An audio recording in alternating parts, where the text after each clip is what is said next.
Sponge, huge, big, massive, Humongous! Welcome to WatchMojo UK, and today we're counting down our picks for the top 10 Blue Peter controversies. No, you really have been a team, and Tim as well. All for a month. Before we begin, we publish new content every day, so be sure to subscribe to our channel and ring the bell to get notified about our latest videos.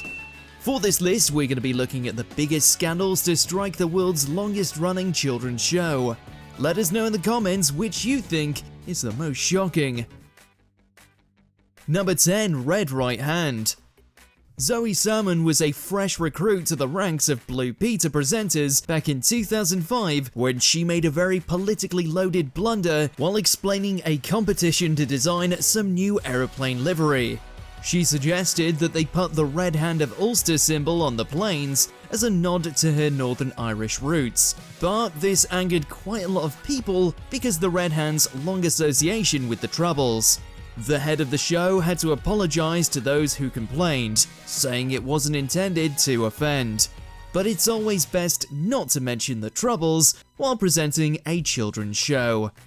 Number 9. Peter Duncan's sordid past. For all that, we must say many congratulations to Peter on completing what is now his third London Marathon. In 1980, Duncan joined the roster and predictably, the Royal Mail started looking for a reason he shouldn't be allowed on a show with children. They dug up that 5 years previously, Duncan had appeared naked in The Life Taker, a movie that has otherwise been almost completely forgotten and which it's quite likely nobody saw in the first place. It's only me. I'm full of fire. He was publicly lambasted for being a, quote, porn star, which the BBC had to deny. It was a different world back in the 70s, where popular public figures were looked down upon for taking their clothes off. Duncan later said that there was nothing particularly explicit about the film anyway. Number 8. Forgery. In the 1980s, Frank Ruse was a hard-left Labour councillor in Liverpool, and this alone was enough to attract the ire of some people. Though it's hardly surprising that a Liverpudlian councillor held far-left views, Liverpool is the most left-leaning city in England after all, Ruse was, at the time, contentious enough that the BBC wrote a letter asking for the return of his Blue Peter badge. Anybody who appears on Blue Peter gets a badge, and Ruse appeared during a performance of a Liverpool youth orchestra, so had one himself. It later turned out, though, that the BBC's demand was a forgery. The person responsible was never caught. Number 7. BBC impartiality.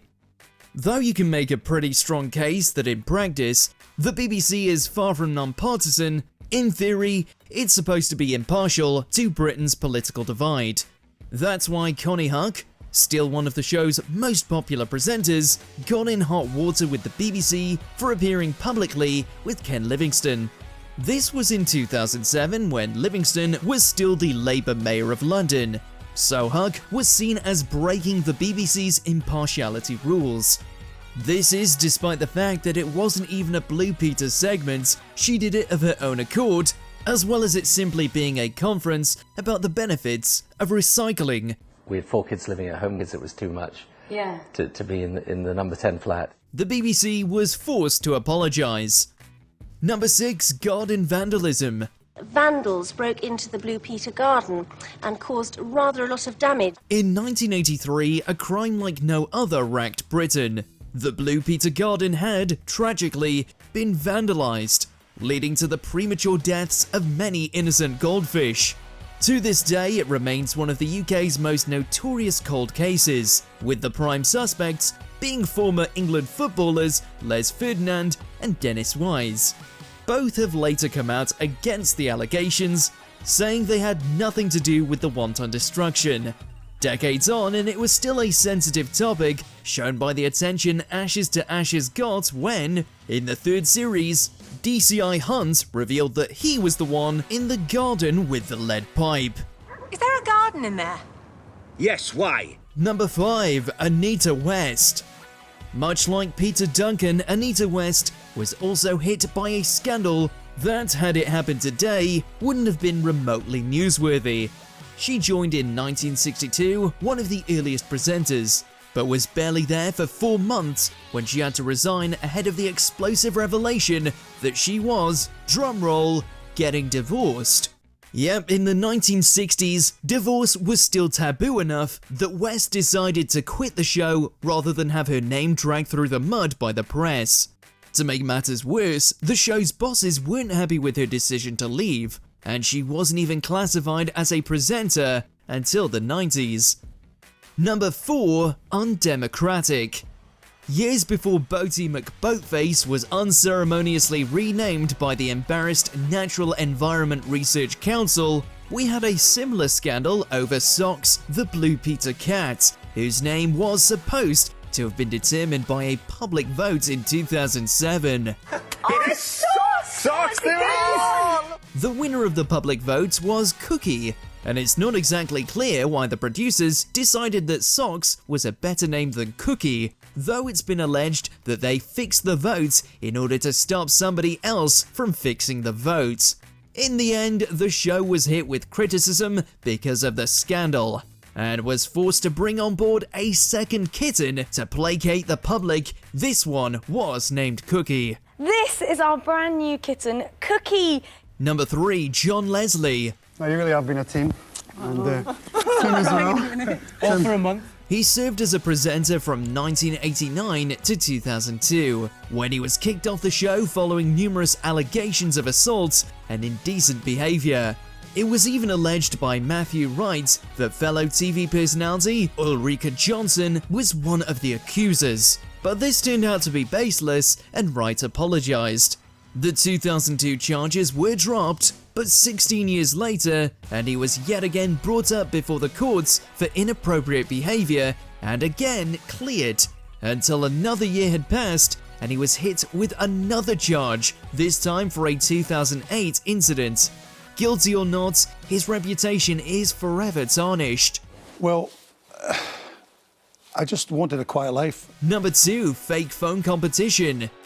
Much like the rigged vote about Socks' name, Blue Peter was involved in an even worse controversy that same year when it came out that a competition had been fixed behind the scenes. It's been a brilliant year, a year to remember. This was the same premium rate phone scandal that led to a major overhaul in British TV standards and affected all the major broadcasters at the time. The BBC in particular, however, was slammed with a whopping £50,000 fine for violating Ofcom's rules.